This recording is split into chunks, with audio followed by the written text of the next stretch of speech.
जय श्री कृष्णा। आज के क्यूएनए के अंदर आपका स्वागत है। आप देखेंगे तो पेशेंस कितनी इंपॉर्टेंट है और मैं बार बार इसी चीज पे फोकस करता हूँ कि पेशेंस आपको रखने की जरूरत है। बिकॉज अच्छे स्टॉक के अंदर अगर आप पेशेंस रखेंगे तो वो आपको हमेशा रिवॉर्ड करके जाएगा। मैं आपको एक एग्जांपल देता हूँ। मैंने हेल्डन ग्लास शेयर किया था, आज ट्विटर के ऊपर उसको अपडेट किया। हेल्डन ग्लास को पब्लिकली शेयर किया था। 44 रुपीज 43 रुपीज पे लेना बनता है। स्टॉक नीचे तक भी आया, नीचे आते आते लगभग 34 35 तक खूब ट्रेड हुआ। नाउ कितने लोगों ने पूछा सर हेल्डन ग्लास का क्या करें, क्या हम बेच दें, बाहर आ जाएं। नाउ द ऑब्जेक्टिव इज आपको होल्ड करना है। जब अच्छा शेयर तो होल्ड करना है। अब आप देखेंगे हेल्डन ग्लास ऑलरेडी 70% का रिटर्न दे रहा है और यहां से भी बहुत अच्छा लग रहा है। सो प्रॉब्लम ये है कि आपको स्टॉक तब लेना है जब कोई खरीदना नहीं चाह रहा। एक और चीज, अगर स्टॉक 2 4 5 रुपए नीचे गिरेगा तो इसका मतलब ये नहीं है कि वो शेयर खराब है। अगर आपने सही शेयर पिक किया है, कंपनी अच्छी है, तो वो आपको रिवॉर्ड करेगी। सिमिलरली आप देखिए इरकॉन। इरकॉन का शेयर मैंने 40 से 42 रुपए में लिया। स्टॉक का प्राइस नीचे 34 तक आया, ठीक है, और अभी अगर आप देखेंगे तो आज 52 रुपीज आ गया स्टॉक। तो आपको ये समझना पड़ेगा। अगेन एक बहुत अच्छा एग्जांपल है पेशेंस का। जिन लोगों ने पेशेंस तोड़ दी वो लोग उस स्टॉक के अंदर पैसा नहीं बना पाएंगे। तो आपको फंडामेंटली अच्छी कंपनी के अंदर विश्वास करना है। सिमिलरली अभी रिसेंटली मैंने संसेरा डाला था, हमने 699 पे डाला, नीचे स्टॉक 682 680 रुपीज आ गया। काफी सारे लोग क्वेश्चन करने लग गए कि सर क्या होगा स्टॉक का, क्या ये शेयर ऊपर चलेगा कि नहीं चलेगा। आज संसेरा 767 आ गया। तो आपको ये समझना पड़ेगा कि अगर अच्छी कंपनी है ना, उसके फंडामेंटल्स अच्छे हैं तो वो परफॉर्म करेगा। एक और चीज, रातों रात स्टॉक आपको पैसा बना के दे जाएगा ऐसा कभी नहीं होगा। So you need to understand कि अच्छी कंपनी के अंदर रिटर्न बनते हैं। ऐसी कुछ कुछ कंपनी आपको जल्दी रिटर्न देंगी। जैसे for example I discussed about गार्बी इन्वेस्ट। 27 से 29 रुपीज के बीच में हमने डिस्कस किया। स्टॉक आज 45 रुपीज आ गया, आज भी अपर सर्किट पे था।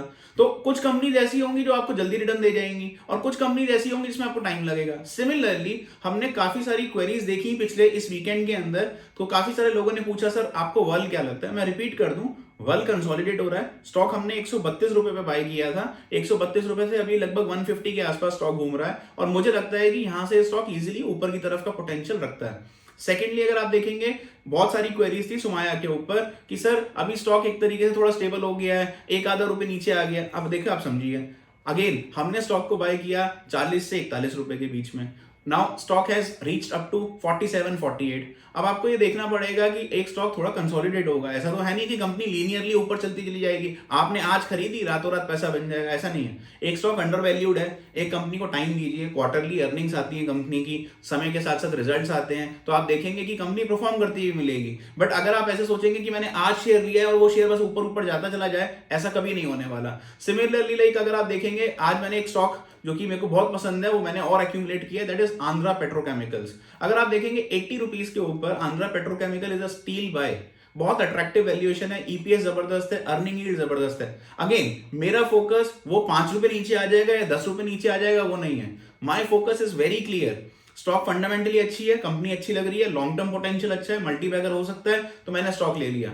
तो अगर आपको ये बात समझ में आती है तो आप देखेंगे कि आपकी प्रेफरेंस एक स्टॉक को रखने की और होल्ड करने की बढ़ जाएगी। एक और चीज, जो अच्छे इन्वेस्टर होते हैं ना, सॉलिड इन्वेस्टर्स होते हैं, उनकी एक ही मानना होता है क्या, कि स्टॉक तब खरीदें जब कोई खरीदना नहीं चाह रहा। अगर आप देखिए ना, महंगे में स्टॉक खरीदेंगे जब एक तरीके से दुनिया उस स्टॉक को ले रही है, तो ऑटोमेटिक सी बात है कि आपके रिटर्न उतने अच्छे नहीं मिलेंगे। आपको रिटर्न तभी मिलेगा जब वो स्टॉक को हर कोई इग्नोर करके बैठा है। इनफैक्ट अगर आप देखेंगे ना हिस्टोरिकली, ज्यादातर वही स्टॉक आपको रिटर्न देते हैं जब एक तरीके से लोग इसको इग्नोर करके बैठे होते हैं। तो आपको अच्छे स्टॉक पिक करने, इसीलिए लाइक अभी हमारा संडे को नया बैच स्टार्ट हुआ और अगर आप देखेंगे तो हमारा फोकस यही रहता है कि सबसे इंपॉर्टेंट है मार्केट के अंदर, यस आपको टेक्निकल आना चाहिए, आपको फंडामेंटल आना चाहिए, आपको डेरिवेटिव एनालिसिस आना चाहिए, आपको फाइनेंशियल मॉडलिंग आनी चाहिए, आपको नए नए models, order flow, big trade वगैरह समझ में आना चाहिए। लेकिन उससे भी ज्यादा इंपॉर्टेंट है साइकोलॉजी।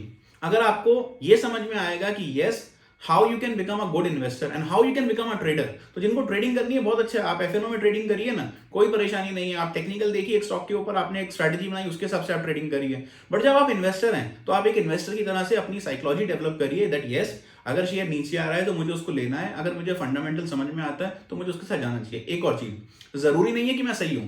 तो कुछ स्टॉक्स ऐसे भी होंगे, मान लीजिए मैंने 10 शेयर पिक करे हैं, तो क्या पता 2 शेयर ना चले, 3 शेयर ना चले। But what I understand is कि अगर आपका प्रोपोर्शन एलोकेशन ठीक है तो आप ऑटोमेटिक सी बात है कि रिटर्न बनाएंगे। So stay tuned, keep posting your queries to profit idea. Thank you so much.